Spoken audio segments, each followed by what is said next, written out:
Today's lesson reminds me of a saying that we have here in North America.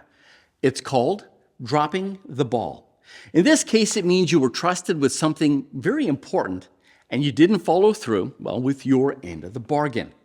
And now something has gone wrong.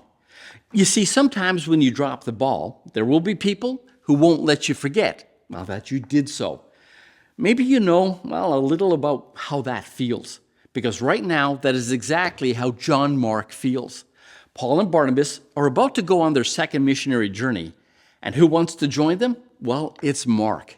Now, Paul wants nothing to do with Mark. And it's not that he hates the brother. He simply doesn't trust Mark, to hold up his end of the bargain. After all, the last time they worked together, Mark dropped the ball, turned tail, and ran back home, where it was safe and comfortable. And in Paul's mind, how did they know that Mark wouldn't drop the ball a second time? But Barnabas was able to see past Mark's mistakes. And this right here is what I think made Barnabas a better leader than Paul. Now, I didn't say a better missionary or a better evangelist. I said a better leader. Now, why would I say that? Because leaders have this ability to still see the best in people, even when they are at their worst. It's the ability to see the potential in people and then help them to be everything that God is calling them to be. And all Paul could see was a young man who had dropped the ball.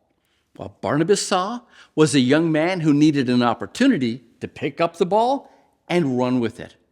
And Barnabas believed in Mark so much that he decided to take Mark under his wing and mentor the boy himself. 20 years go by. And what became of Mark?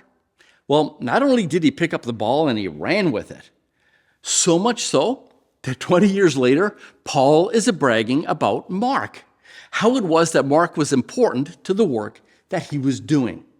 The moral of the story is this: just because a young person in our church drops the ball, that doesn't mean that they should be defined by that failure. The truth is, from time to time, we all fail and we all drop the ball. But imagine what would happen if every time you failed, nobody gave you a second chance. Where would you be? How would your life have turned out? I love that God is the God of second chances and that He will put people in our path to help us pick up the ball and learn to run with it. That was our nugget for today. Thanks for stopping by. I'll see you tomorrow.